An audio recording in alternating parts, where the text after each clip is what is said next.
Good evening, and welcome to our educational webinar on Lapiplasty 3D Bunion Correction. We appreciate you joining us tonight. I'm Kara Lyons. I'm the Director of Patient Outreach for Treece Medical Concepts. Treece Medical is the company who patented the Lapiplasty procedure and manufactures its instrumentation and implants. Our goal here tonight is to provide you with quality information because we know that making a surgical decision is a big decision that's not taken lightly. And we applaud you for joining us to empower yourselves with information to make the best informed treatment decision that you can. I'll get a couple quick housekeeping items out of the way so then we can get right into the presentation by our surgeon speaker tonight, who is Dr. Thomas Pignetti from the Woodlands, Texas. First of all, you've entered the webinar on mute, but you can ask questions throughout by clicking on the Questions tab in your control bar and typing them into us. We'll be answering questions sprinkled throughout the presentation, and if you're a note taker shortly missed, we'll be offering this presentation as an archive link to refer back to from us in a couple of days. Lastly, I know you're going to enjoy our speaker, Dr. Pignetti, but if you're attending tonight's webinar outside the Houston metropolitan area, you can also find locally trained surgeons in your area to consult with by visiting our patient website, which is alignmytoe.com. There's a prominent Find a Doctor button at the top of the homepage, and it's searchable by zip code. Okay, with all that out of the way, I'd like to introduce tonight's surgeon speaker, Dr. Thomas Pignetti. Dr. Pignetti's experience is extensive. He has over 25 years in practice in the Woodlands, and his practice is a Lapiplasty Center of Excellence. Dr. Pignetti is board certified in foot and ankle surgery, and he is a fellow of the American College of Foot and Ankle Surgeons. He earned his doctorate in podiatric medicine at the New York College of Podiatric Medicine and completed his surgical residency at Catholic Medical Centers of Brooklyn and Queens, New York. He's an active member of the American Podiatric Medical Association, as well as the Texas Podiatric Medical Association. We appreciate Dr. Pignetti volunteering his time tonight. I'll return at the end of the presentation for a question and answer segment. And now I give you Dr. Pignetti. Well, thank you, Kara. Good evening, everyone. I want to thank you all for joining me this evening, and it's my pleasure to visit with you and share information on the Lapiplasty 3D Bunion Correction. This is a very powerful and exciting technique, and after our time together, I hope you'll come away with some useful information. During this presentation, I'm going to cover what bunions are and what causes them, how having a bunion might impact a person's life, what are the common treatment options, and of course I'll introduce the Lapiplasty procedure, explaining what makes it different from other procedures and how it works and what the expectations are with regards to results and recovery. But first, let's go over a few important background information matters here. First of all, the Lapiplasty procedure was FDA cleared since 2015, so this is not an investigational or experimental device. This is a proven technique. It's a patented procedure, and it is manufactured by Treece Medical Concepts out of Florida. Now, this technique does require advanced training, and it's not offered by all surgeons, but thankfully thousands of surgeons have been trained and patients have been treated. And as Kara mentioned earlier, you can find the names and locations and contact information on trained doctors at Treece's website at www.alignmytoe.com/doctor. And she mentioned there's a highly visible doctor finder tool that's on there where you can put your zip code in and parameters to search for a qualified surgeon. Now, this procedure is covered by most insurances and Medicare, but cost and coverage may vary, so it's always important to check with your provider because they're going to be able to give you the most current and pertinent up-to-date information.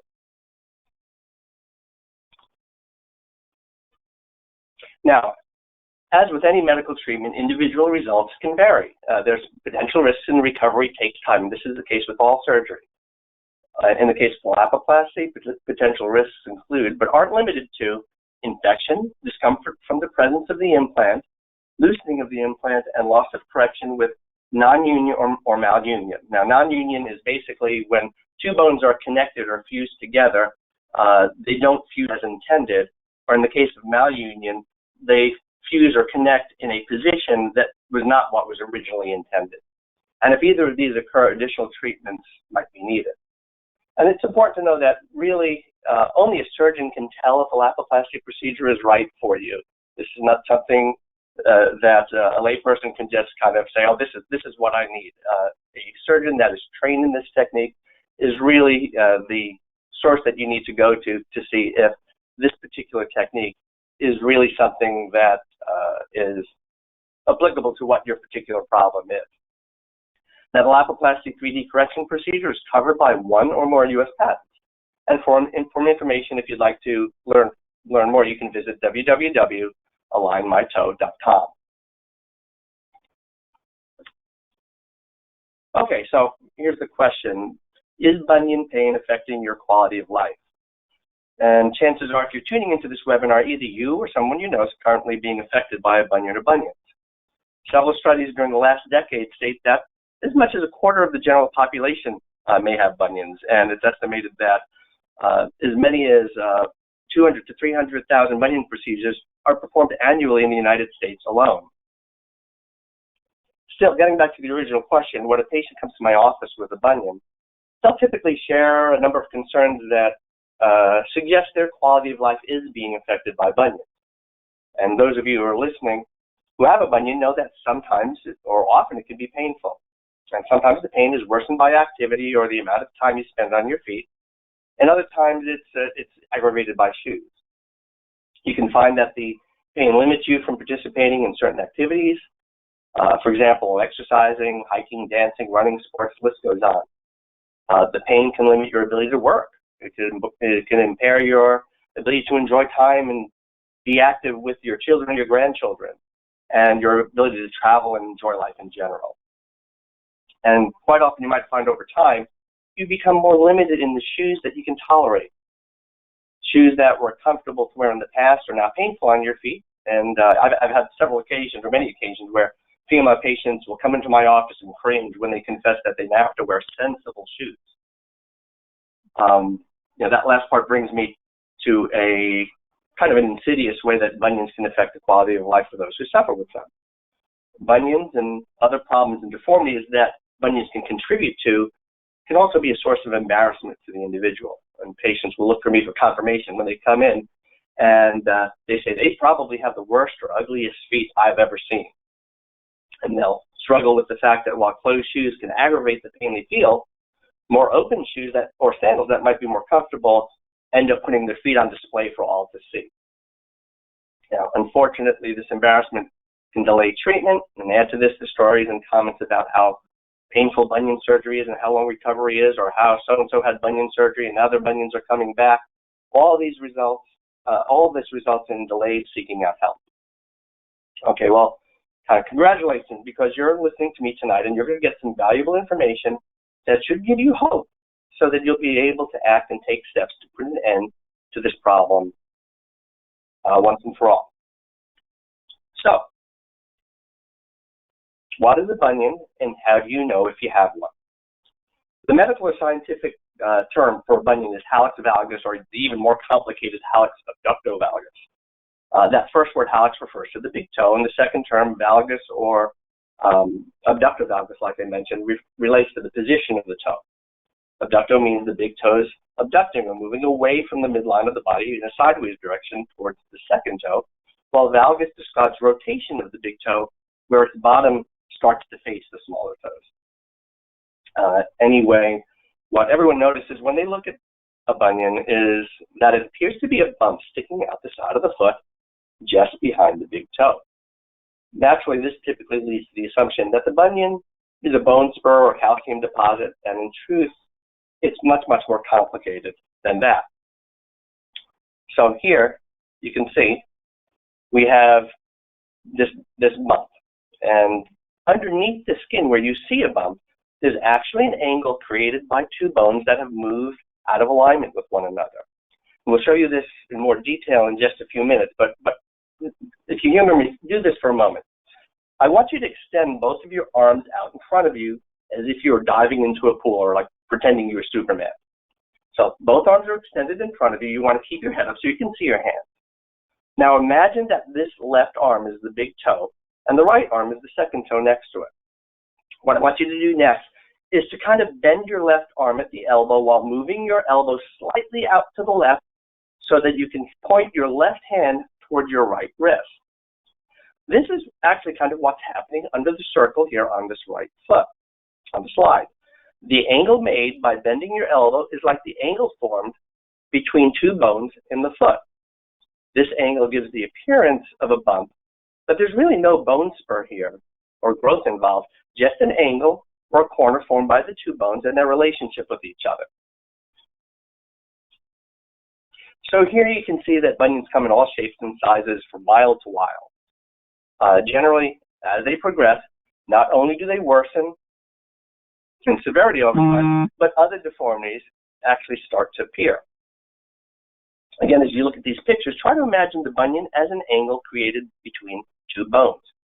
One bone actually in the big toe, and another in the foot just behind it. Again, we'll show you this in a moment. So the bunion is actually a misalignment of these bones rather than a bone spur or calcium deposit. Now, basic to the understanding of why bunions can hurt is that your feet have to support your entire body weight when you take a step. Most of that weight is transferred through your big toe and the bone just behind it. And as I already mentioned, in the case of a bunion, these bones are misaligned, and the instability and the abnormal pressures associated with this misalignment is what actually leads to the pain. So, the most common complaint that patients who come into my office share with me is that their feet hurt, they're in pain. And they're experiencing some swelling at times, and often the skin around the bunion is red and warm, which are signs of inflammation. They can experience abnormal pressure or numbness, and generally symptoms get worse as the toes get more crowded, as when certain shoes such as high heels are worn, or when they have to stand for long periods of time. Again, patients will share that their shoes were comfortable in the past and they're no longer comfortable. Eventually, patients complain that the variety of shoes that can be worn without pain have become more limited over time. And patients will share, often that they've always worn good shoes and they don't understand why they're still developing bunions. Well, then what are the causes? Most importantly, people who have bunions are genetically predisposed to have them. So if you have a bunion, just like the color of your hair or your eyes, the genes leading to developing bunions was also passed down to you. You might not have to look far back to confirm that your mother or grandparent also has or had bunions. So you were genetically predisposed to developing bunions. And as you go about your business over the years, the bunion forms as a result of the biomechanical imbalance brought about by the unstable foot structure you inherited. The bones and joints shift position and the symptoms begin to appear. Now, many times there's a misconception that wearing bad, poorly fitting, or high-heeled shoes cause bunions. And while this is not true, constrained footwear or tight footwear aggravates or accelerates the condition. This is why we tend to see many more women in the office with bunion complaints. It's not that men don't develop bunions. Our shoes are just more accommodating and don't aggravate the condition to the degree that high-heeled shoes do in women.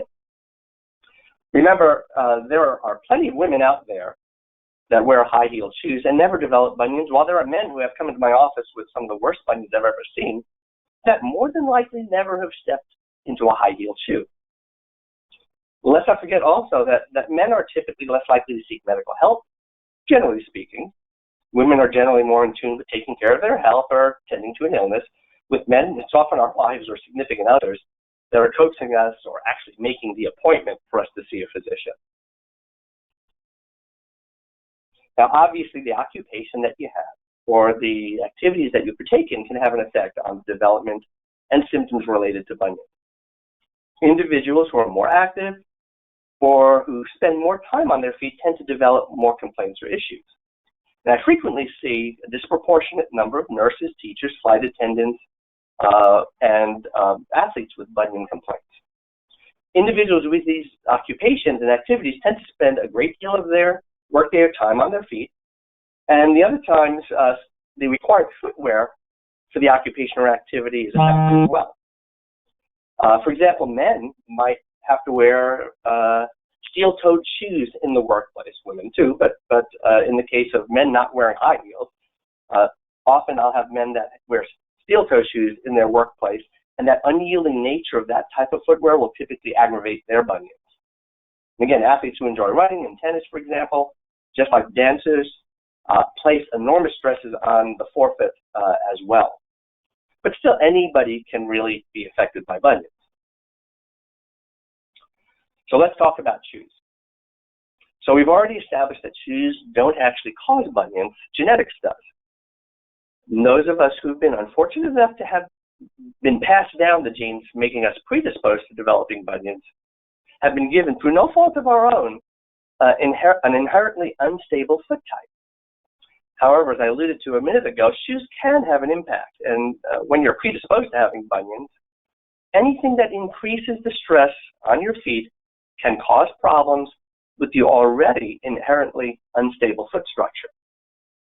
So while increased weight, increased stressful activity, and increased time spent on your feet can all create overuse problems that aggravate or accelerate the development of bunions and bunion-related complaints, shoe selection can have similar effects. So, let's go ahead and take a look at these shoes. For example, sure, they're pretty, and I understand that women like the way they look in a pair of heels. Heck, men like the way you look in them too, let's be honest. Still, you can't deny that if you're going to spend a lot of time in shoes like this, there are going to be some consequences. There's a lot of increased pressure that's placed on the ball of the foot, particularly where a bunion can develop. The toes can get crowded together, and the big toe gets pushed towards the little toes, essentially encouraging the development of bunions in those who are predisposed to it. Now, I'm not saying that women should throw out their heels.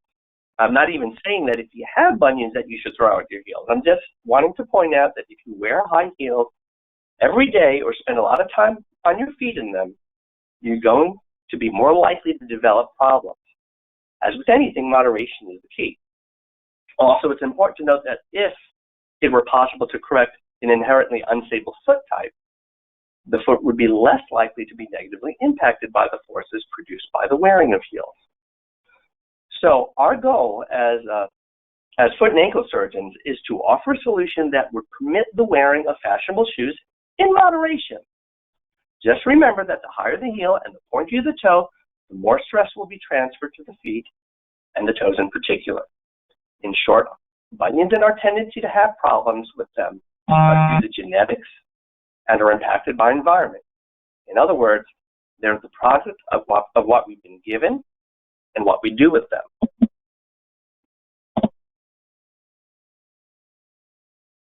So all this brings up a number of questions, and you might be listening to this and wondering, am I candidate to have my bunion treated? Well, the FDA has cleared the Lapiplasty 3D Bunion Correction for people ages 12 and above. Now, this is not surprising because below this age, there are several structural concerns such as growth plates that are in the area being worked on, and injury to those might affect how the foot grows and develops from that point forward. So this is pretty standard and straightforward. And to date, in my practice, I've performed Lapiplasties on patients that range in age from 15 to 76. And more important than that actual number, as age increases, as with any surgery, there are increased concerns regarding overall health, circulation, and healing that affect medical and surgical risk. Again, these considerations are not limited to the Lapiplasty procedure, but all surgeries in general. So there's a question, is there ever a bunion that's so severe that it can't be treated? And in my opinion, the answer is generally no. The Lapiplasty 3D Bunion Correction is a very versatile and powerful procedure.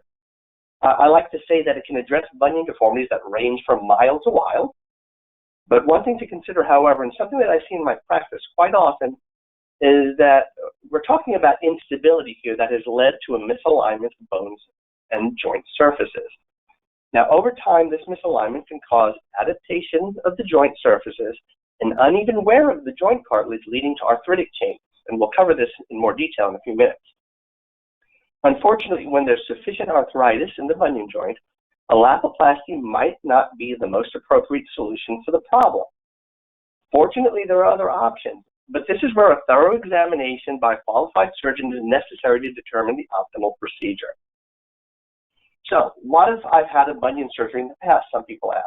And patients come into my office asking this, and you yourself may be wondering, can I still have a Lapiplasty? And the answer is yes in most cases. Again, if arthritis has not yet become an issue, Lapiplasty still can be used to correct bunions when a traditional 2D procedure has failed. Some of my most satisfying cases and some of my most satisfied patients were those in which a procedure was done in the past that either failed to fully correct their bunion or initially appeared to correct the bunion, but over time the bunion returned. In all these cases, thankfully, I was able to perform a 3D correction of that bunion deformity and give the patient the desired result that will likely stand the test of time. Okay, so you might wonder, well, what if my bunion is not that bad, or if it doesn't really bother me that much or often? Well, it's important to understand that bunions are a progressive disorder. That means they get worse over time, and therefore they don't go away on their own.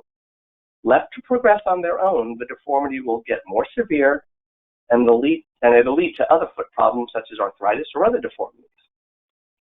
So, based on the next question, what happens if I don't treat my bunion? What if it goes untreated? Well, as already mentioned, it can get worse, and as they do, arthritis eventually sets in. As the big toe presses up against the second toe tends to lift up over the big toe, and that's what we see over here on this picture. In an attempt to get out of the way, and this leads to what we call a crossover deformity. The toes may become curled or hammered, and when this happens, often painful skin or corns will occur on the knuckles of the toes due to them rubbing against the interior of the shoe. Bone spurs can form and the foot becomes more deformed, and there's uneven pressure on the sole of the foot, and this can lead to pain in the bottom or ball of the foot, most commonly at the base of the second toe on the underside of the foot over here. Now, conservative or non-surgical care, does have a place in all this, but it needs to be understood that conservative care functions primarily to alleviate symptoms or at best delay the eventual progression of bunions. But it doesn't correct the bunion because it fails to adequately address the root cause of the condition.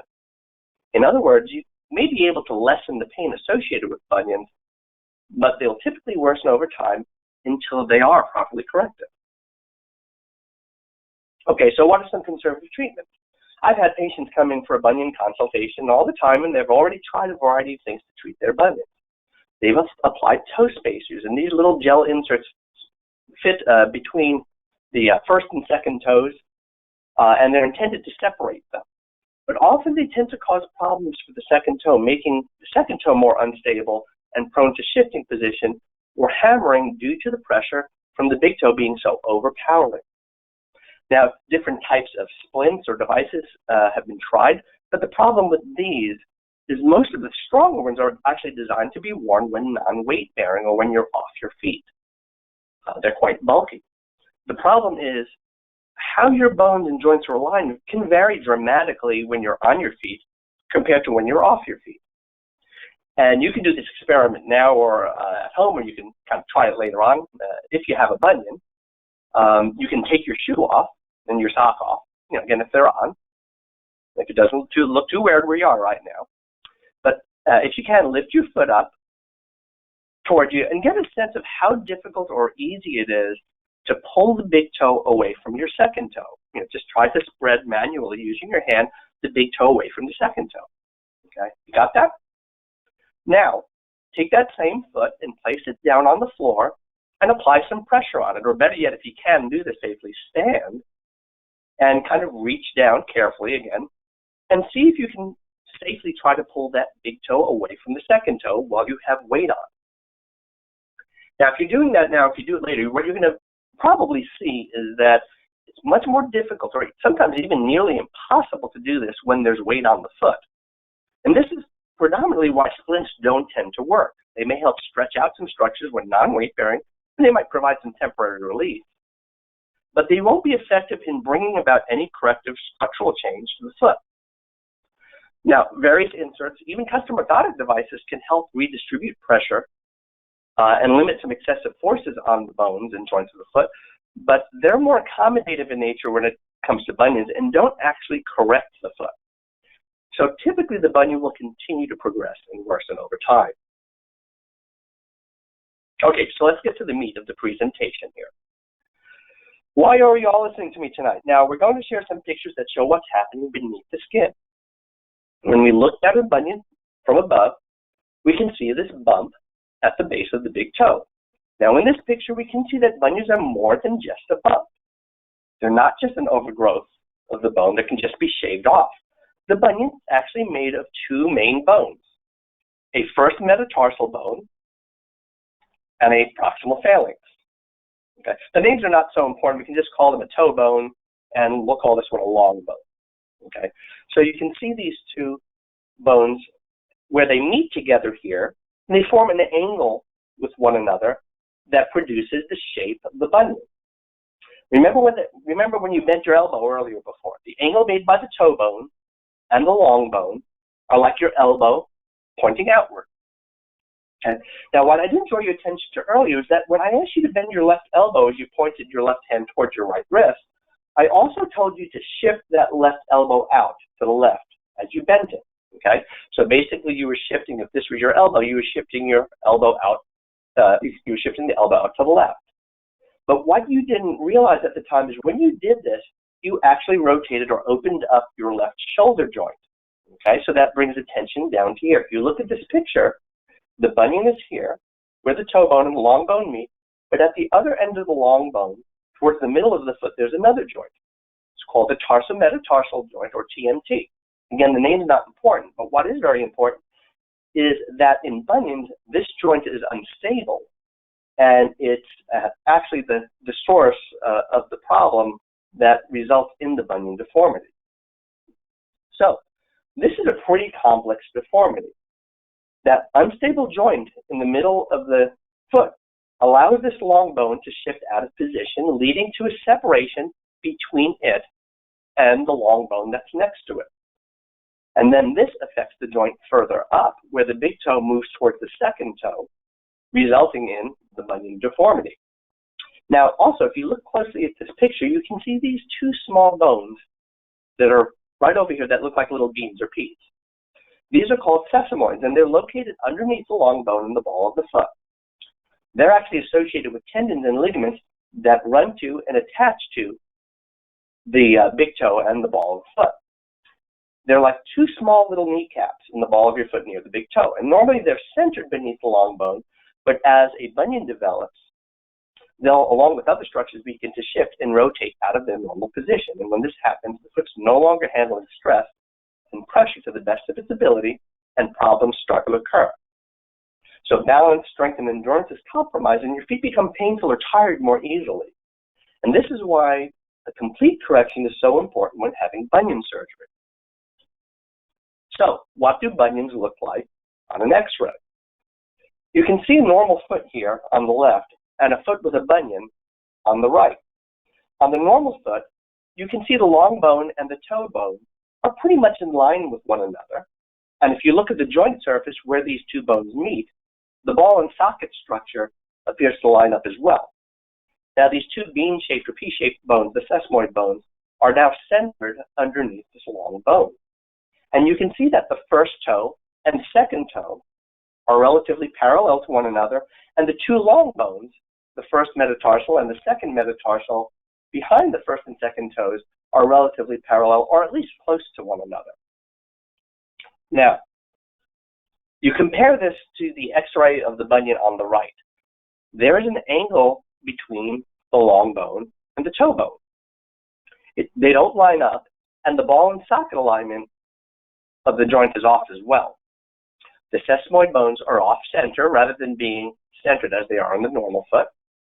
And you can even see one of them is actually beginning to rotate into the space between these two long bones.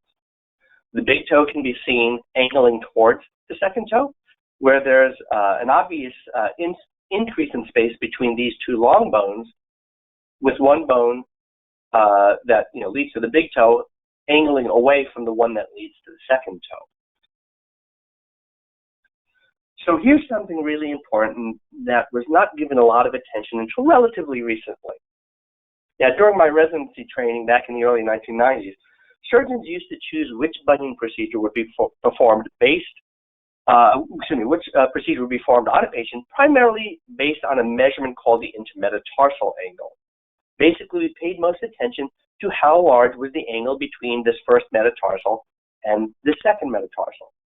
Those with normal angles basically just had a bump removed, and those with a modest increase in the angle had osteotomies or bone cuts made near the bunion joint, and those with large angles had osteotomies further back in the long bone. All of these procedures were chosen based on their ability to bring the metatarsal bones closer together. Okay. In a sense, the goal was to make the foot look better on the outside, and we'll touch on this more in a moment. However, now we know and give greater importance to the realization gained by research through better imaging technique that most, as many as 80% of all bunions are misaligned actually in 3 dimensions, and that's from a study in a journal called Foot and Ankle International. Now, so let's consider the Leaning Tower of Pisa over here. We all know it. Some of you may have been fortunate enough to see it in person. And due to its unstable foundation, the tower is sinking into the earth beneath it on one side, causing the tower to lean sideways in the picture to the left. The same happens with the long first metatarsal bone. The joint at the base of the long bone is unstable, and this causes the bone to lean out or shift sideways away from the long second metatarsal bone. This is the dimension of the deformity that's most visually apparent, and it's the dimension that's used when choosing between most traditional bunion surgery options.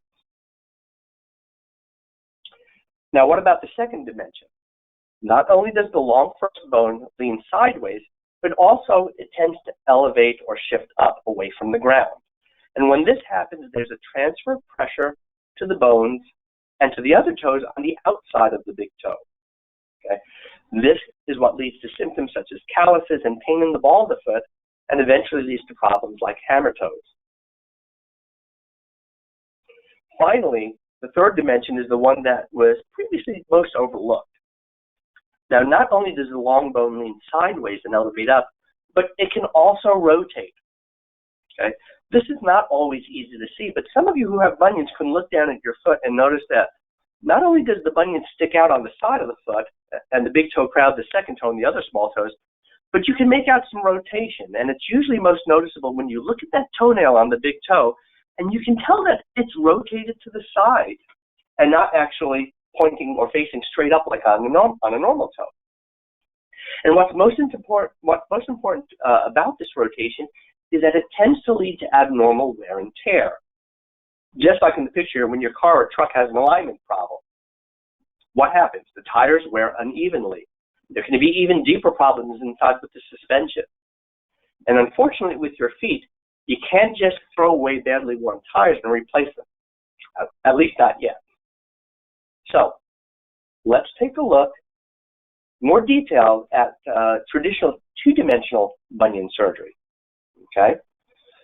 Now, the simplest of bunion surgeries involves just the cutting or shaving off of a bump that's visible near the base of the big toe. Now, typically, this immediately gives the appearance that there's less of a bump present. It seems simple, but what's the problem? Very few bunions are actually due to just a bone prominence. Okay? In this case, if only the bump is removed, then the bone is still leaning all the way to the left. And the joint at the base of the big toe is still unstable, as is the base of the joint at the base of the long bone.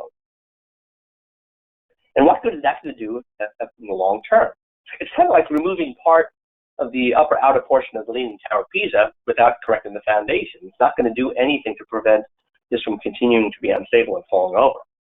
But going back to the bunion joint over here, when a surgeon shaves off such a large percentage of bone at this joint, a lot of the cartilage may be sacrificed, and this is going to actually accelerate the start of arthritis at this joint in the future. So what else can be done? Well, after removing the bump, a surgeon can try to correct for the outward leaning position of the bone by performing a procedure called an osteotomy. Okay? An osteotomy is used in the vast majority of traditional bunion surgeries, and in this case, the osteotomy, or a cut made through the bone, was made just behind the joint. Okay? Once the cut's made all the way through the joint, the part of the bone closest to the toe, right over here, is then shifted, in this case to the right, in an attempt to close down this angle, or more accurately, close the space down between these two long bones. Now, depending how the cut's made, it can correct up to 2 dimensions of deformity, typically the sideways and maybe the elevating dimensions of the deformity. The bone is then secured in place in that new position with a screw or some other type of device. Now, unfortunately, there's some problems here when doing that.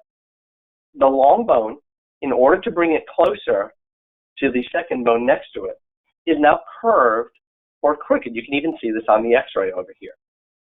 Also, look here on the x-ray at the little kind of bean or pea-shaped bones over here, the sesamoids. They don't appear to be completely centered underneath this long bone now, as they should be. But most importantly, nothing was done to address the unstable joint at the base of the long bone. And this incomplete correction opens up the potential for failure down the road and a return of the bunion deformity. So it brings up the obvious question, why are so many bunions being fixed with osteotomies? Okay, well, look at the picture of the foot on the left over here. It looks pretty good on the outside. The toe looks straight. Okay, the shape of the foot is pretty good. But if you look on the inside, as I mentioned before, the goal with osteotomies are often focused on making the foot look better above all else. The problem is, again, 2 main issues are not addressed. The unstable joint at the base of the long bone is still unstable and present, and the third dimension of deformity, rotation, has not been addressed, and these sesamoids are not in the right place. So it's kind of like putting lipstick on a pig. Yeah, the foot looks better for now, but the underlying issues are still there. So what are the consequences of this? And here are some sobering statements. Okay, 12%, there's a 12% likelihood of recurrence if 3D deformity is not addressed. And this is from the Journal of Bone and Joint Surgery, published in 2007. 1 in 3 patients are dissatisfied after 2D bunion surgery.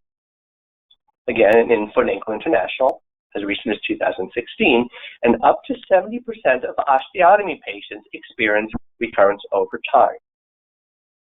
Again, these are sobering statements over here. So, what do we need to do to make bunion surgery outcomes better and fix it right the first time? We need a solution that corrects in all 3 dimensions of a bunion deformity and addresses that unstable joint that is the root cause of the problem. Okay, here we go, buckle up. Lapiplasty 3D bunion correction to the rescue. Take a look at this x-ray, and you'll notice here that all the foot bones and joints look pretty normal underneath the skin. You know, hardware down here aside. Obviously, you can tell that you weren't born with that. But overall, this meets the criteria. Pretty normal looking x-ray. All the toes are in line. The big toe lines up with the long metatarsal bone. The ball and socket relationship of the joint looks correct. And even the sesamoid bones are centered properly beneath the long bone where they're supposed to be. And then the angle between the first and second metatarsal of the 2 long bones is closed down, and the 2 are almost parallel to one another. Okay, simply put, this is how the procedure works.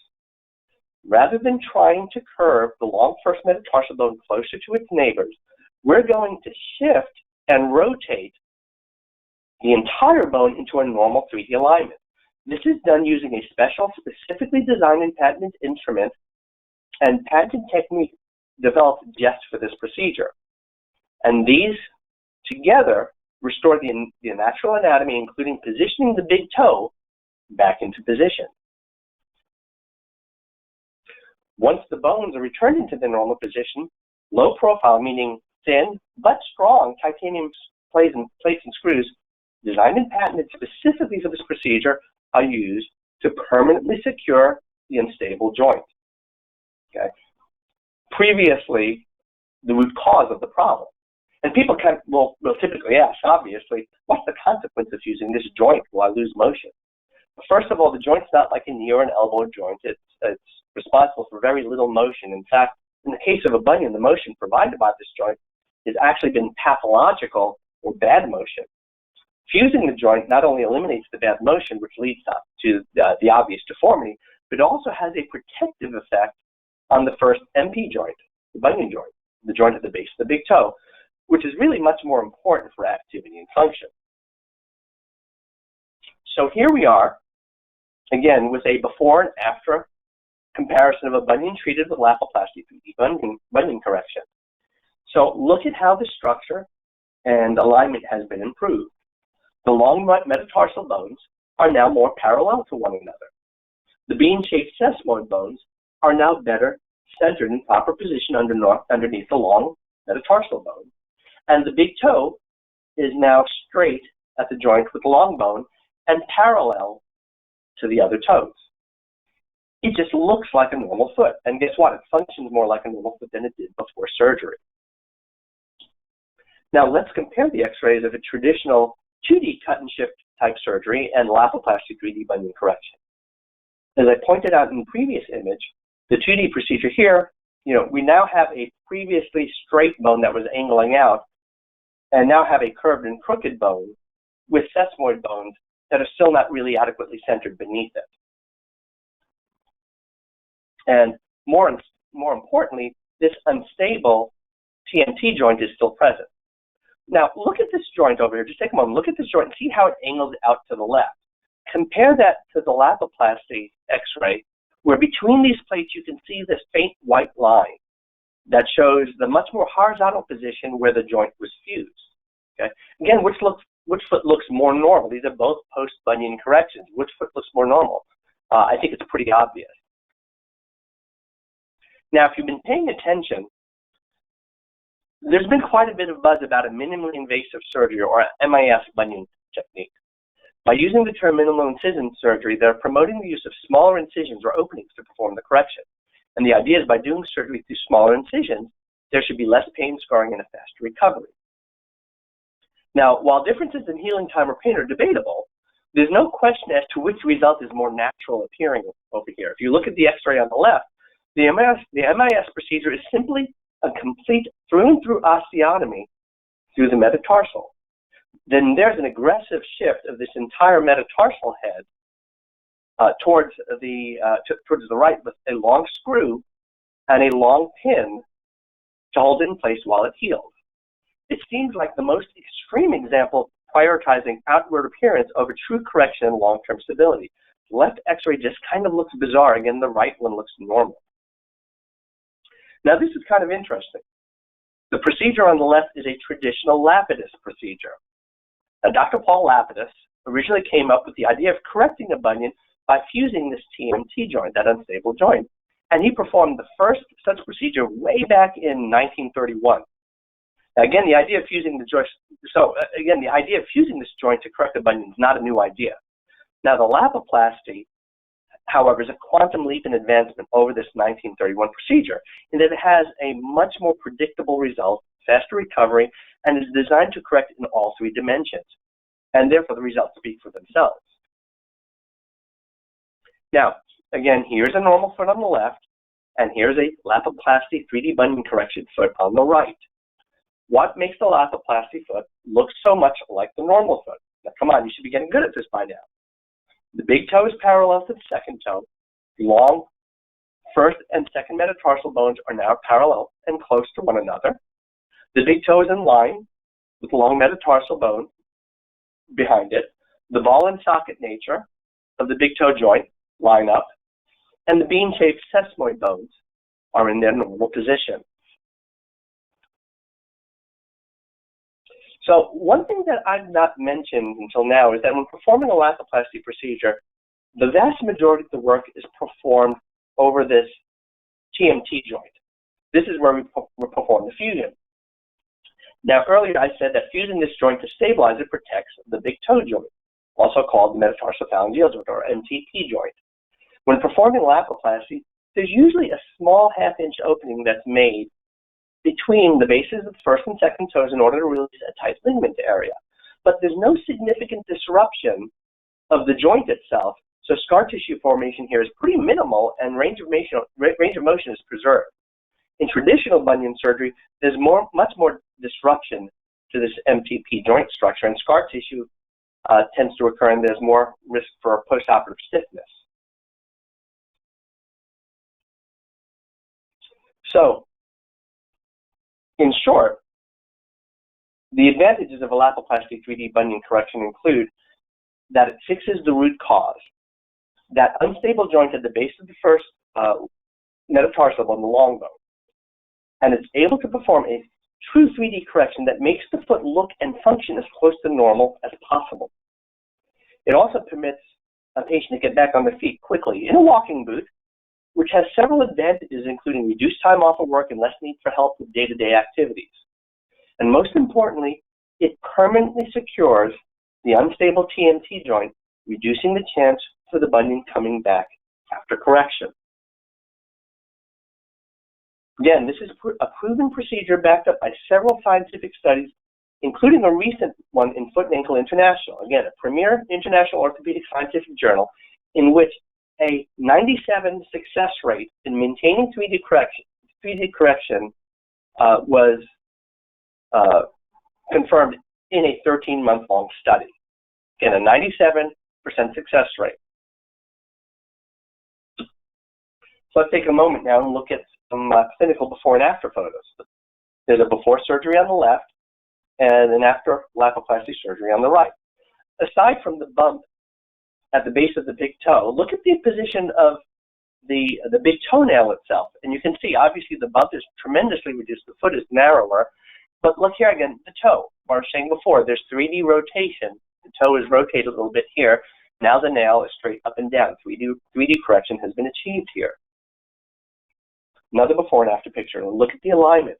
Here you can see surgical scars are fading here. There's still some mild residual swelling at 12 weeks post-op right over here. But again, look at the correction of the deformity. Here you can see the three sites where the opening in the skin are made. Okay, the largest here is where the correction mostly is made, where most of the work is, where the bone manipulation is performed, and the plates and screws are used to secure that unstable joint. This very, very small one here is where part of the positioning instrument used to shift and rotate the long metatarsal bone in place is inserted. And this one over here is the one where the tight ligament tissue that I mentioned before is released. Again, look at the correction over here. Look at the space between the first and second toes, the reduction of the prominence of the bunion here, and even some rotation correction over here at the big toe itself. Again, this one at 16 weeks. Okay, so how about recovery? What about getting back to the activities that you enjoy? Now, one huge advantage associated with the Lapiplasty 3D bunion correction is the ability to bear weight on the surgical foot relatively early during the healing process. Now, what makes this possible? Let's talk about these plates, okay?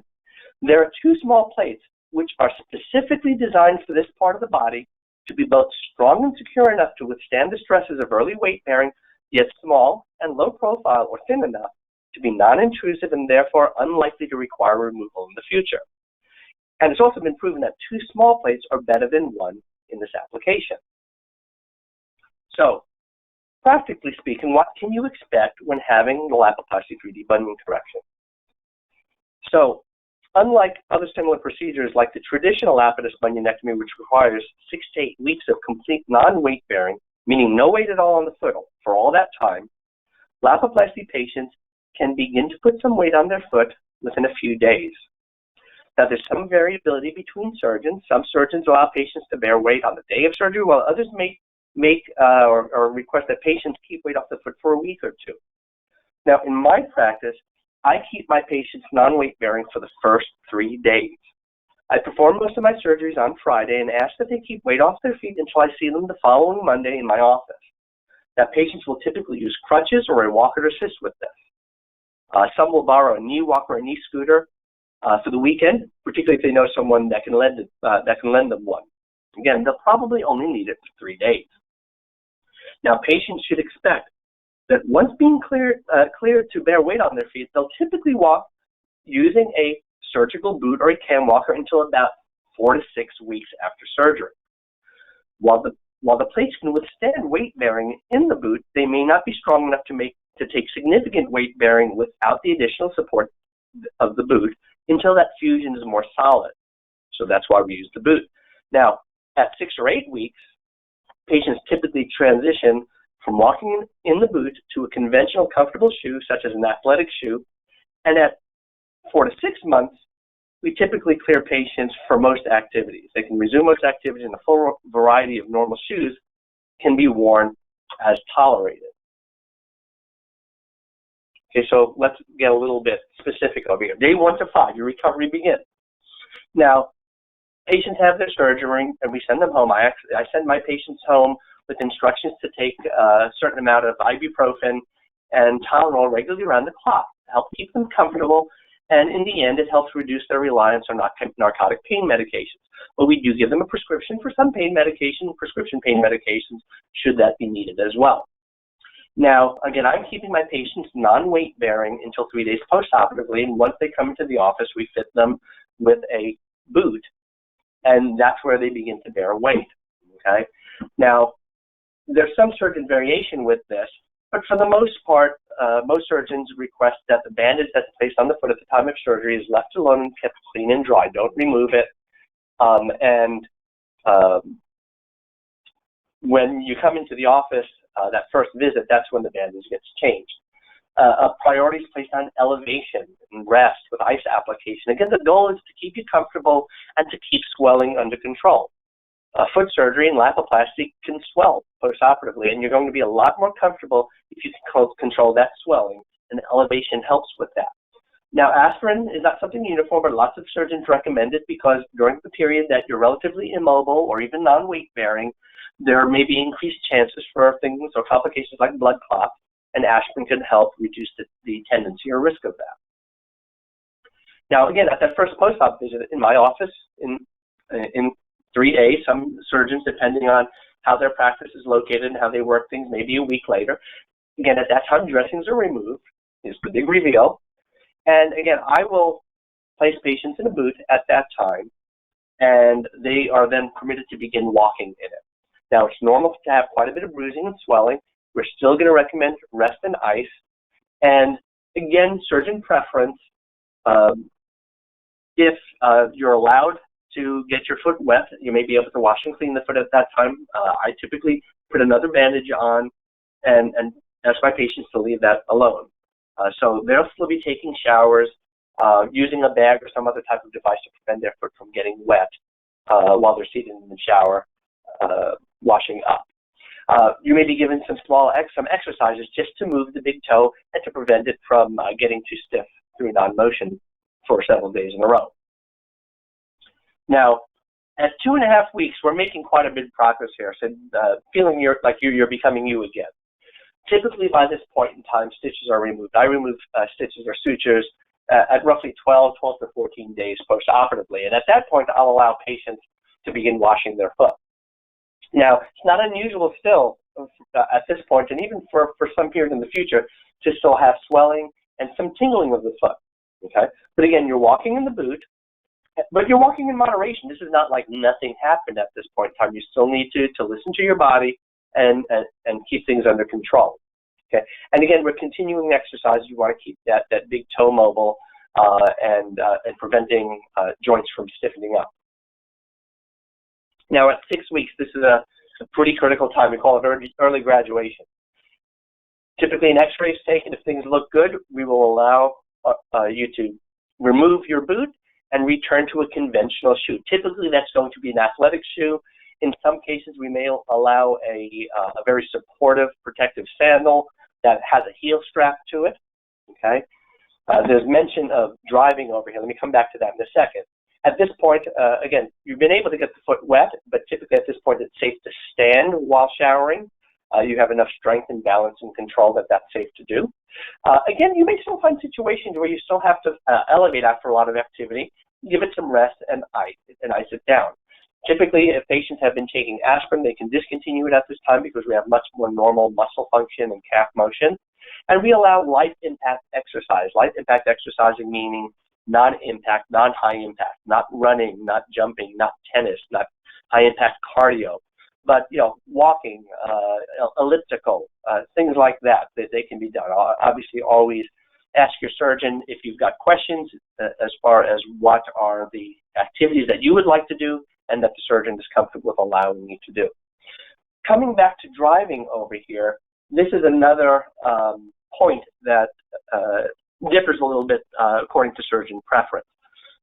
Many Lapiplasty surgeons will say if you're having surgery done on your right foot, you're going to be in a boot for 6 weeks, and therefore you cannot drive. It is not safe to drive in the boot, and I totally agree with that.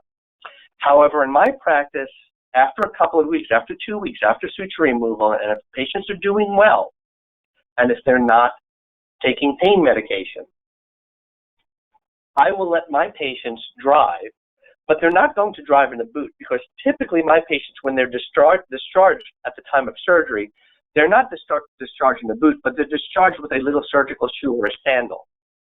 And this sandal is what keeps their foot semi-protected over the weekend and becomes eventually their driving shoe. So it's kind of cumbersome, but I will have my patients walk out to their vehicle with their boot on, sit down in their vehicle, take off their boot, put their surgical shoe, their surgical sandal on, place the boot somewhere it's accessible, drive using their sandal, obviously leaving longer following distances to be safe.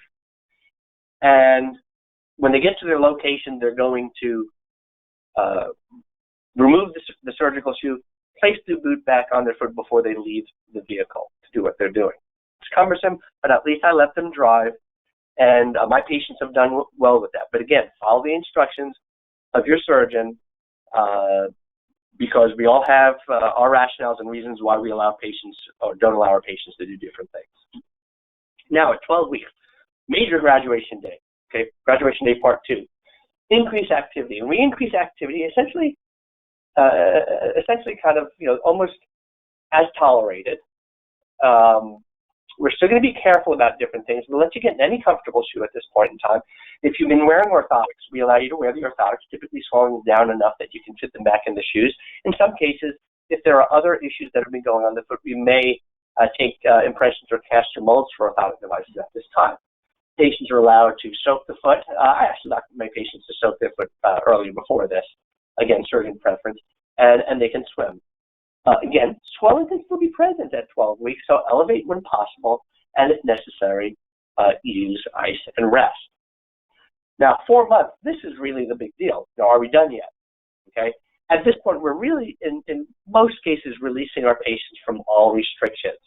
You can return to full activity and do whatever you want to do, provided it's comfortable and reasonable for you to do so. Okay. The rest of your body might not be ready to do everything that you want to do, even though we may be telling you that your foot is ready, so you have to be careful and use common sense.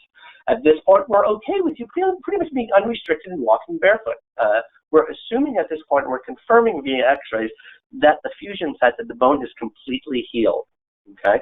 Now, if people are still experiencing some residual swelling at this point, and it's not unusual, compression socks can be helpful for that. I even actually have my patients, if they can wear compression socks earlier, wear them earlier, provided that they're not too uncomfortable to place on and remove. And at this point, we're essentially turning our patients loose and saying that they can call and return if they've got any concerns. Again, graduation day. Okay, so how about some frequently asked questions over here? Very often the natural is, when can I expect to return to work? Now, obviously, that answer is going to be affected by the occupation. My overall preference is that patients are off work for at least 2 weeks. Even if they have a sedentary job, they'll be more likely to rest and be more successful in limiting or reducing their swelling if they make healing their first priority during that time. Now, obviously, if your job requires a lot of time on your feet, manual labor, or being in an environment where a surgical boot can't be worn, you may need to be out for at least 6 or 8 weeks, okay? It's very important for your surgeon to understand, what your work requirements or situations are so that they can give you proper advice on how long you can expect to be out of work. And again, that's fair for your employer as well. Now, I've already mentioned before that, I let my patients drive as early as 2 weeks post-operatively, where other surgeons may keep patients away from driving for 6 weeks. Now, I kind of alluded to before, but let me just kind of restate again. I let my patient drive at 2 weeks post-op with the following conditions. They're no longer taking narcotic pain medications. Ideally, they should be driving for less than 30 minutes at a time. Again, they're going to use their surgical shoe for driving, and that they practice driving with that surgical shoe in an empty parking lot or someplace safe before actually hitting the road. And leave long following distance, as I mentioned before, to minimize short stops. Now, the foot in the surgical shoe is usually protective enough to withstand an abrupt firm press on the brake pedal, but there's likely to be some pain that surpasses what the driver is used to and may cause the driver to let off the brake pedal, possibly leading to an accident. So obviously you want to avoid that. Another question that can be asked is it possible to have both feet treated at once? And I'm aware that this has been done on some rare occasions, but I have never done it, and I would advise against it. Practically speaking, it's difficult to walk in 2 boots. And when you think about it, you can't really favor one foot without making it significantly more difficult on the other foot. Okay, so as a reminder here, this procedure is an advanced surgical procedure that requires specific training to perform properly. And you can find a trained surgeon using the doctor finder function by visiting alignmytoe.com and entering your zip code in that search engine, and a list of the nearest surgeons trained in the technique will come up. My practice is located in the Woodlands, Texas, and in a suburb about an hour north of downtown Houston, and less than a half hour from Bush Intercontinental Airport, or IAH. We've had patients drive or flying for surgery from other cities, states, and even countries, so that we can guide you in making necessary arrangements to come to town for a procedure, if that's your preference. Either way, okay, it's important to remember with this procedure, this is a serious procedure, and with any medical treatment, individual results can vary. There are potential risks, and recovery takes time. Everybody's a little bit different. Potential risks include, but are not limited to, infection, discomfort from the presence of the implant, loosening of the implant, and loss of correction with non-union or malunion. Again, non-union meaning that the bones don't heal together, or malunion that they heal in a position that's other than what was originally intended. And again, if either of these occur, additional treatments may be needed. Again, the Align My Toe website. Remember, doctors that perform the Lapiplasty have had to have specific training in this technique. Only Lapiplasty surgeons can do Lapiplasties, and only Lapiplasty is Lapiplasty. There's differences between the various procedures. So either way, I just want to say at this point, before I open it up for questions here, this has been a great procedure that has revolutionized how bunion surgery is done, and I can't express how much it's completely changed how I approach correcting this problem.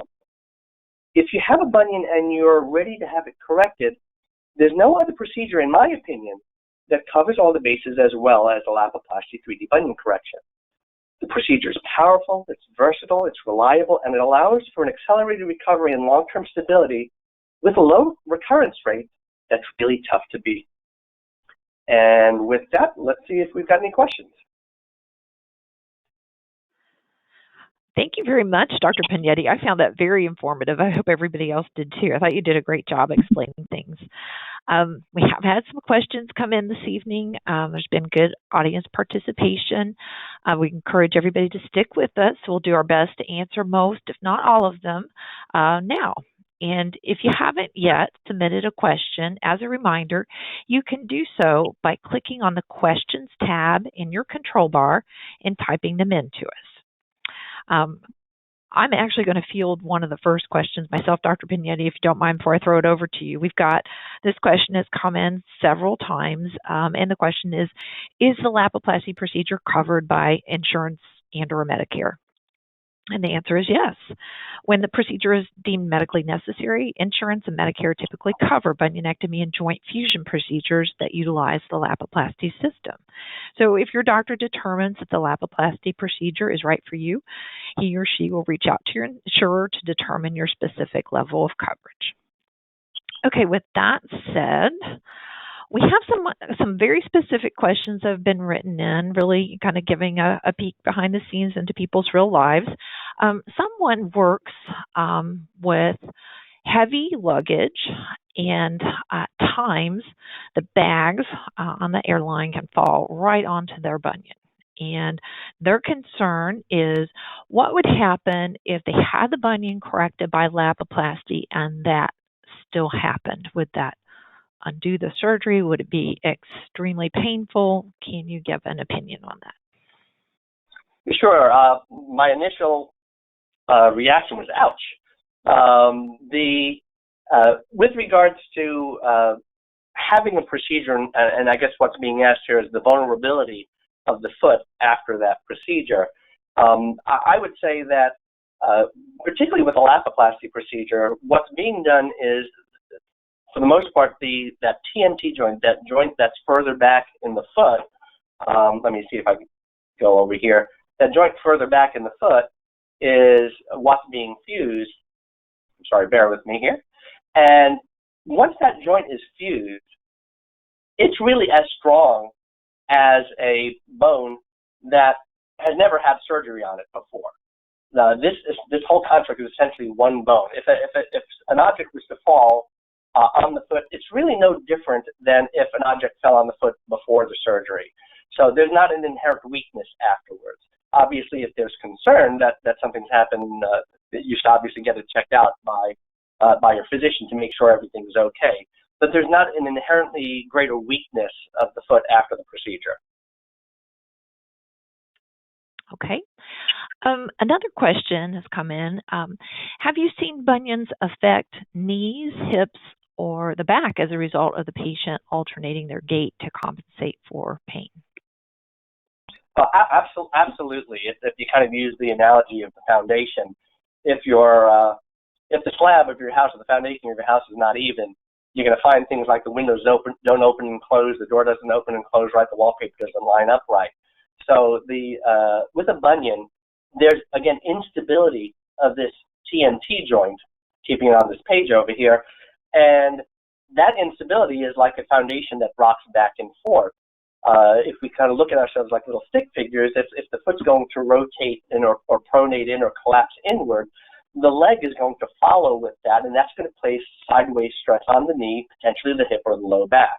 Now, I'm not a knee specialist or back specialist or hip specialist, but it's safe to say that problems with the foundation, of which having a bunion is a problem with your foundation, it can certainly lead to problems with joints higher up. Okay.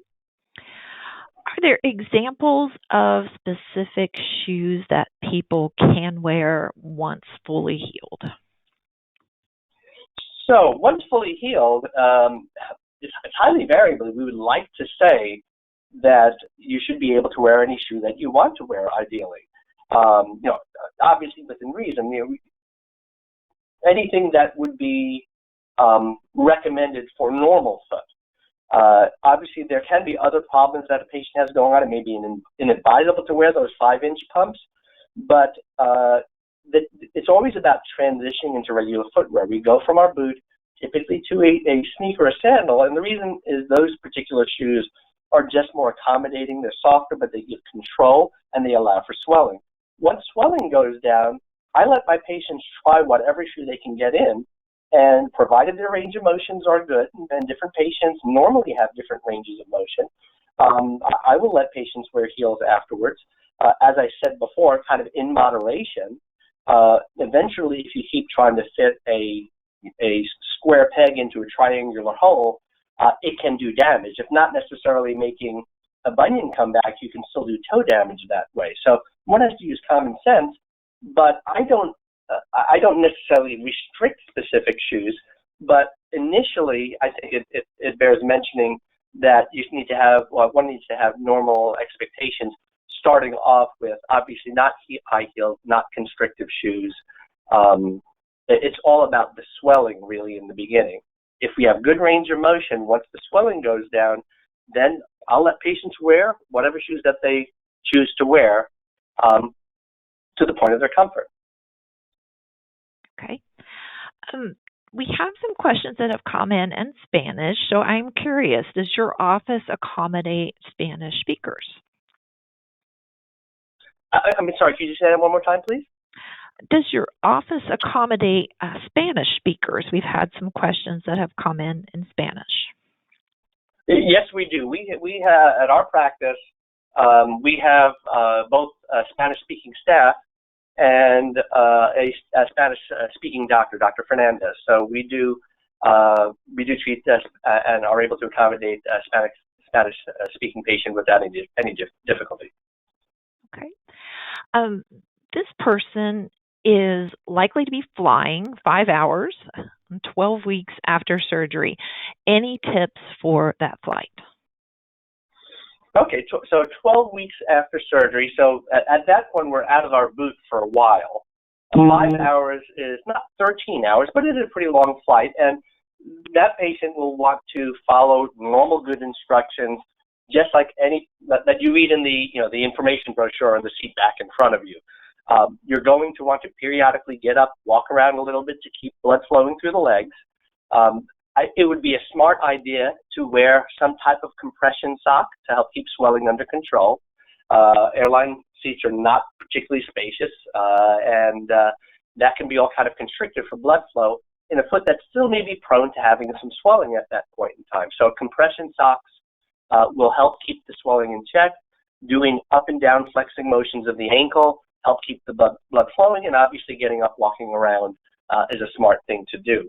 And that is, in my opinion, the kind of reasonable steps to take. There may be some additional things that could be done depending on that particular patient's history and how their recovery is going also too, and that's something that can be discussed with the surgeon. Okay. This person writes in, I was recently diagnosed with Parkinson's. It is imperative to move daily. I take boxing and ride exercise bikes daily. I have a horribly painful bunion. Could I still be a candidate? Okay, so I wonder if that's someone in my area. I have a family member with Parkinson's that does a program called Rock Steady Boxing. Shout out to them. Great for Parkinson's. So this procedure does allow people to bear weight immediately. Obviously, there's going to have to be a little bit of extra care and guidance with the motion initially. We can still allow patients to weight bear and to use devices, let's say like a walker, even after they're in their boot, to still stay safe, but still ambulatory afterwards. Parkinson's in and of itself would not be a contraindication to the procedure. Obviously, we have to look at total health and the other risks, but there are ways to accommodate a patient with Parkinson's to make sure that we can still keep them safe through the recovery. And just to clarify one point, when you're talking about immediate weight bearing, is that like in a normal shoe, or is that the protective boot that you were talking about earlier? No. Oh, it's absolutely in a boot. Again, every patient is going to have to be in a boot in my office until 6 weeks earliest. So again, typically the patient will be non-weight bearing over the weekend, and then we will fit them with the boot at their 3-day post-op visit.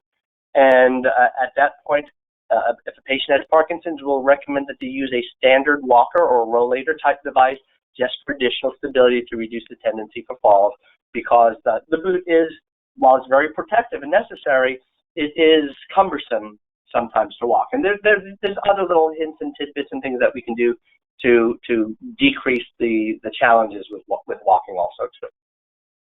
Okay. Well, unfortunately, I'm scanning through this and I'm seeing this question several times. People that have had previous traditional 2D bunion surgery that are not happy with the results, and they are curious, would they possibly be a candidate for Lapiplasty to revise those surgeries? So that's a great question. I kind of alluded to it earlier that I've done performed several Lapiplasty 3D bunion corrections on patients that have had prior 2D bunionectomies, and I'll admit one of them was one of my own patients also too, one of my earliest patients, and they have without exception done very well and are some of my happiest patients. And these are patients that in some cases are older patients, more sedentary patients, and I have some patients that we did this procedure on that are very young and very active athletic patients as well. What's nice about them, they really were able to appreciate kind of the difference of this procedure in terms of what they ended up with, even immediately. But they're really going to be happy when they see, how it holds up over time. But certainly, the only disclaimer I would make is sometimes after 2D bunion surgery, there may be arthritic complications that come up. If there's an arthritic component, then Lapiplasty may not be the procedure for them. I typically will do a procedure called an arthrodesis, which is scary as it sounds, is fusing the big toe bone to the bone behind it. The bunion area actually gets fused. As bad as that sounds, people can still be very, very active with that. People can actually even run on that procedure afterwards. There are shoe restrictions, obviously, that occur with it. But again, 2D procedures can be revised with Lapiplasty, provided that there isn't significant arthritis in that big toe joint, in the bunion joint. Oh, that's ironic. The next question that we have is someone who has arthritis. It says, does arthritis in the unstable joint rule this procedure out? Okay, so if we're talking about arthritis in the unstable joint, actually not at all. Lapiplasty is a great procedure for that because sometimes the deformities that are going on are, again, in large part due to instability in this joint. That instability has progressed long enough that it is arthritic in that particular patient. There are times that even if a patient doesn't have a bunion, the treatment for it is to fuse that joint. So that's certainly stated as is arthritis in the TMT joint or the unstable joint over here. Is that a reason not to do a Lapiplasty? Absolutely not. A Lapiplasty is actually a great procedure for that problem. Okay. This person asks, do you break the bone to move it during the procedure? Yeah, this comes to one of my little pet peeves, breaking the bone. I kind of get this picture of using a sledgehammer against it. When we move the bone, what we do is we release the tissues around that unstable joint, and we apply that instrument. Let's see if I can kind of quickly make my way over to it. I think I went too far. Sorry about that. Thanks for bearing with me. Here's our pig. Oh, there we go. Okay, so, whoops. Better in the foot than with this technology over here, obviously. Okay, so this device here, it's called a metatarsal positioner. What's happened first is we release all the tissues around this joint. That allows us to utilize this instrument to close down the angle and position the bone in the right position. This is really, it didn't come up in the presentation, but one of the beautiful things about this procedure is that the technique is designed to take a lot of the guesswork out. Typically when these fusions were done in the past, not in Lapiplasty form, surgeons would kind of look at kind of how they wanted the bone to end up after the procedure, and they would cut wedges of bone out, freehanding it, basically eyeballing it. What the Lapiplasty does is before we cut anything in terms of bone, we utilize this instrument to actually rotate and pivot the bone back in place. So we can actually see this is exactly how we want the bone to end up at the end of our procedure. We've not done anything permanent yet at this point in the procedure. There's then other instrumentation that's not shown here that gets placed over that unstable joint. And there are little slots in that instrument that allows us to make the cuts very precisely and very predictably, where we remove just little slivers of bone that include the cartilage on either side of that joint. And it's once that cartilage is removed that we can then secure these two bones together and apply our hardware, our fixation, our plates and screws, permanently sealing it in that place. So the bone is cut just at the edges, very small amounts, just at the edges on either side of what was the previous joint. This is no longer a joint. These two bones are now one bone once all the healing has occurred. Okay. This question is the procedure done under local or general anesthesia? Okay, so I would suppose this is somewhat surgeon preference. I will tell you what I do in my practice. We perform this procedure under general anesthesia. So you're under for that particular procedure. The areas that we work on have lots of little nerves that cover those particular areas, and as we manipulate the foot for the procedure, having all the muscles relaxed makes it easier to move everything in proper position.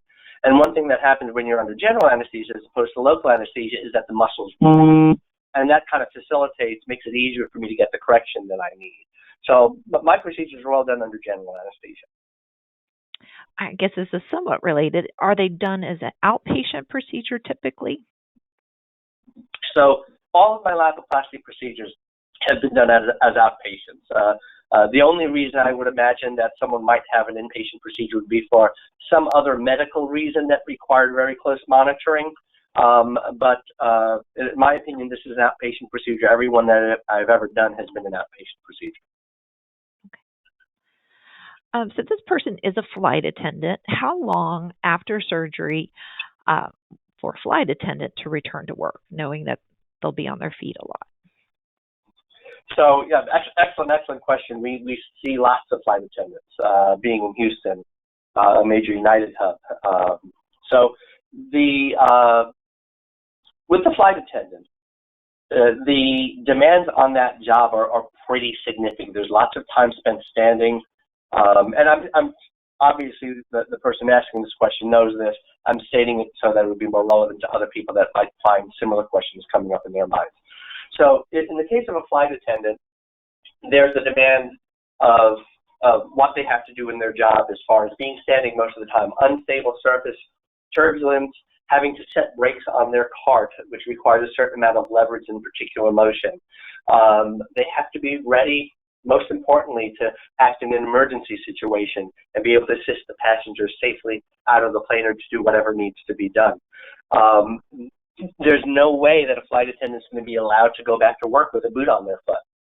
So typically when I have patients get out of their boot at 6 weeks, I have them just getting used to conventional shoes at a period for at least the first 2 weeks, doing activities of daily living. I would say it's reasonable for a flight attendant, and this is what's been my experience so far, following a Lapiplasty procedure, I would give the expectation that they're not going to be able to perform their regular duties until a period approaching about 3 months post-operatively. And that seems like a long time, but that is a job that has some very unique requirements in terms of footwear, activities, safety. It's a particularly challenging work environment. So 3 months would be kind of what I would suggest to be a reasonable expectation.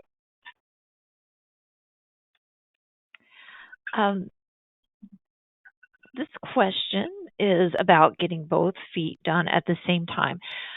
Would you recommend that? And if not, how much time would you recommend between the two surgeries?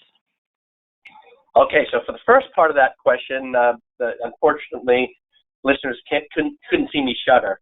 But yeah, so obviously I said before, I do not recommend doing these at the same time. I'm aware that it's been done in some cases. I just don't think it's worth it. This is a serious procedure. You want it to heal the right way. You cannot make it easier on one foot without making it more difficult on the other foot, and it can't be good for your back walking around in two boots.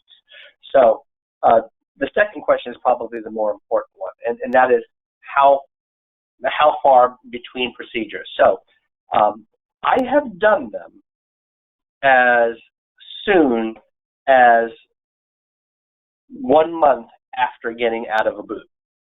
So if I'm getting a patient out of a boot at 6 weeks, then we would say basically 2.5 months. Now, that's what my experience has been so far. In a patient that has a lot of freedom to take it easy, that doesn't have a job that's demanding or has a pretty sedentary lifestyle, my technical response or my official response would be, if everything went well with the patient's first surgery and they did well with swelling, they did well with their pain management, they just kind of breezed through the recovery. In an ideal, perfect scenario, the earliest that after the first procedure that I would do a second procedure would be at 8 weeks. And the reason for that, the rationale for that is, again, what I said before, in a boot for 6 weeks, get used to being out of the boot for 2 weeks before you do anything that's going to be somewhat strenuous, including having surgery on the other foot. So in the right patient, I may do them as quickly as 8 weeks apart. I will do the quickest I've done them is 2.5 months apart. In terms of my experience, that's the most the shortest time in between that I have done, actually. And my answer to the person is, you go through the procedure one time and you see what your experience is, and other than what the surgeon feels comfortable with, you take care of the second foot when you're prepared to deal with the second foot based on your previous experience. Okay. If someone has rheumatoid arthritis, could they still be a candidate? So rheumatoid arthritis, there's lots of variables on that one. That's a hard one to answer. Fusion procedures can be done with rheumatoid, and Lapiplasty is a fusion type procedure. But there's lots of other things going on. Rheumatoid arthritis quite often will affect the bunion joint, the big toe joint. We've said from the very start that, not from the very start, but I've said a couple of times already that if there's arthritis involved in that big toe joint, the bunion, where the bunion is, then Lapiplasty is not the right procedure for that patient. Rheumatoid arthritis is a complex condition. There's just a number of things to consider with that particular diagnosis. And I wouldn't rule it out, but I think it's something that needs careful examination and thorough discussion with the surgeon. This person has a hobby of dancing. They say, will I be able to go back to dancing afterwards, or will my gait and balance be changed? So obviously dancers have a tremendous need for range of motion. I do have experience in that particular area, and let's just say that the goal with Lapiplasty is that a dancer, someone that enjoys dancing as a hobby, or someone that enjoys dancing as more than just a hobby, should be able to have this procedure and continue that activity. Obviously, we're going to have much higher standards in terms of range of motion as far as what we would expect and how we want to handle that patient postoperatively. A dancer, particularly someone doing ballroom dancing that requires more use of heels and more constrained footwear and more range of motion, we will probably make more use of formal physical therapy in that patient than a person that is not participating in those activities.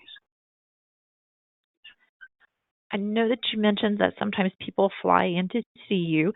If somebody is going to schedule an appointment with a doctor that's not in their local area, how are post-op follow-up visits handled? So post-op, some of it depends on kind of the patient's capabilities. Usually the things that we want to have a strong handle on is, I always ask that I would like my patients to be accessible to me, certainly for their 3-day post-op visit, their 12-day suture removal visit. I am willing to work with patients ordering or having x-rays performed at the patient's home city or place of origin at their 6-week x-ray visit. Obviously, we have to be in close contact if there's any concerns. Thankfully, there is technology that we can look at things over distance, but it's important. I feel that I want to have that access to that patient for a 2-week period. Woodlands is a nice area. We can have you enjoy things while you're in town visiting us. Well, another question is about toenail fungus. If somebody has toenail fungus, should it be treated before the surgery? Well, that's a good question. There's steps that we can take to, if it's toenail fungus and just toenail fungus, any infection being out of there is good. But, will I not do bunion surgery if someone has toenail fungus? No. There's ways that we can protect against contamination, particularly with Lapiplasty. Most of the work is done in such a manner that we can avoid contamination that way. Now, if someone has toenail fungus and they've got, in conjunction with toenail fungus, an athlete's foot infection and rash that's going and encroaching in the areas where incisions are, then that needs to be brought under control. Unfortunately, that doesn't take as long to resolve as toenail fungus. This person has a question about microbunion surgery with tiny incisions. How is this different? How is Lapiplasty different than microbunion surgery? Okay, so the obviously, Lapiplasty is not a microbunion surgery. Micro or minimal incision or MIS type surgery, again, is a procedure where the goal is to do all the work through the smallest possible incision. So there's lots of different ways, I should say lots of, there's various different ways of doing that procedure. These are all typically either just bump removal or osteotomy procedures. Those are the limitations, at least right now, with those particular procedures. So I would say when you're talking about a microsurgery, you're going to be talking about, in the vast majority of cases, a 2D procedure. Technically, it may be possible to do a 3D procedure with micro, but it's extremely unreliable. You just don't have the control with that technique because you don't see exactly what you're doing. It's done strictly with x-rays and via feel. There is no microsurgery currently that stabilizes the TMT joint. So there's nothing that takes care of in the microsurgery technique that I'm aware of that takes care of the instability at this first TMT joint. So microsurgery, again, is designed to try to have the procedure be less invasive by making smaller incisions, make the foot look better from the outside without having to make as large openings or scars. But again, it falls short in that they're not really correcting underlying deformity. They're, again, trying to make the foot look better by using smaller incisions to move it. So Lapiplasty just really addresses the underlying deformity and the instability and is much, much more powerful in properly correcting the foot and having that correction maintained long term.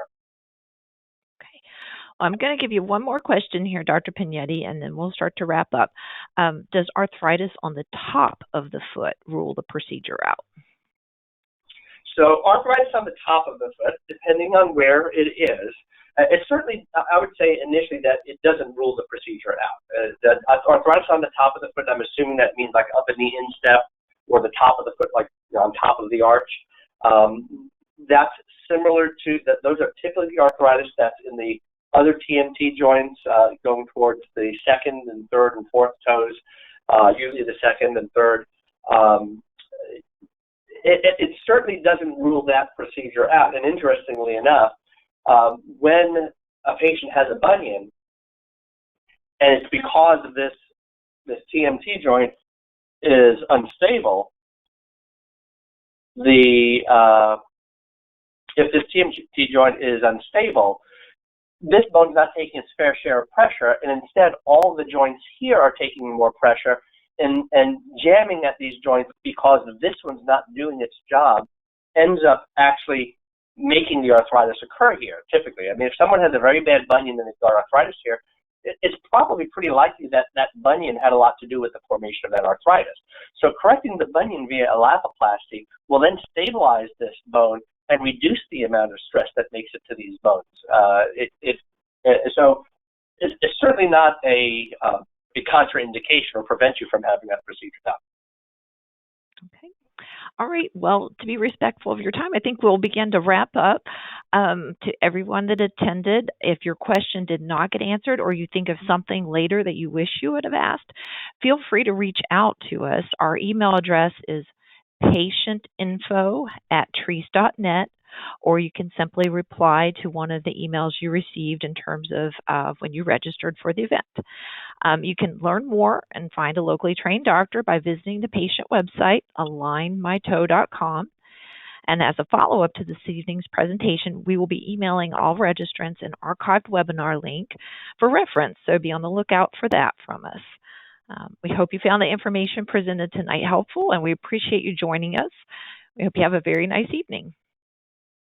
Thank you, everybody.